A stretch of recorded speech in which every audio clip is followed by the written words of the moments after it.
Ladies and gentlemen, MNCs only really have two interests: money and markets. In achieving these two, MNCs have invested spectacular amounts of capital in newer technologies and cheaper products that are now seen globally. These things are necessary for the advancement of countries with poor human rights records and poor economic development.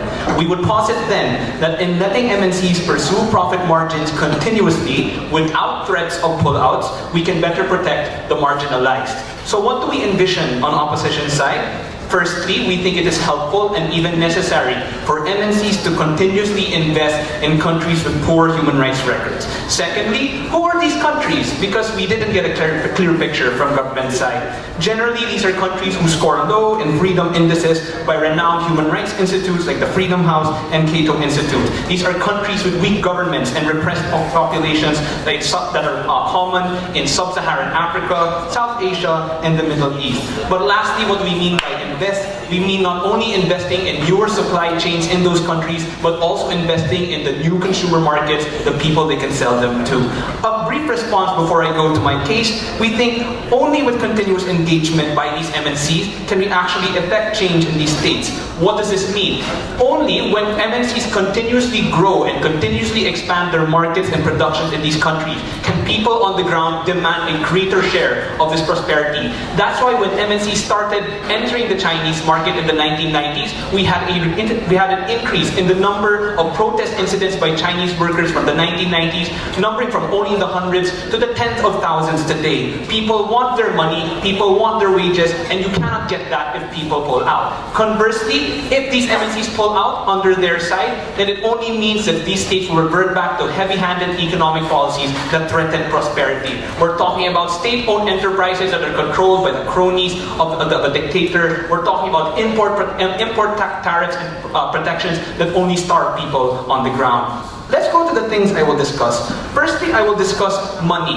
Why do we think that MNCs must expand into worse-off countries to remain productive? At some point, MNCs must look outside their home countries due to market saturation. Because even if you are rich or middle class, you will only buy so many cars or so many shoes. And there's only so much land and so much natural resources for these MNCs to build new factories and new products. We think countries, unfortunately, countries with poor human rights records pose great opportunities for these MNCs. When we have a corrupt and inefficient government that has inefficient state-owned enterprises, it means there are many natural resources that are not yet used or yet untapped by these countries. When we're talking about low income and repressed populations, we're talking about cheap labor or consumers who do not know the fruits of labor from multinational corporations. So what we think is, entering these countries by MNCs not only gives us more productivity for these MNCs, but prosperity to the countries. With MNCs now, local workers now have a chance to earn marginally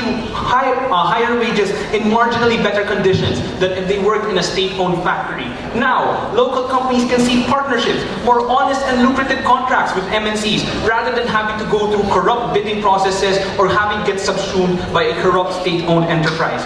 Now, people on the ground can get cheap and actually better goods rather than the ones that we have to get through high import taxes. A case study here is the Philippines. If you'll notice, so many products here are of value size that there is no parallel in the world like those kinds of products, because MNCs have had to innovate to be able to compensate for the low incomes and low opportunities of Filipinos. The conclusion here is that if you allow MNCs to come in and profit off of us, we will be able to profit off of their better products and their better jobs. Secondly, on markets, why do we think that MNCs continuous entry, invites more involvement in the human rights situation? We think protecting free trade is a priority for countries because no one wants their business or their businessmen to be harmed no matter where they are in the globe. That's why since the 1990s, the United States and the European Union have been incorporating human rights languages into their free trade agreements. The example here would be the Generalized Scheme of Preferences held by the EU,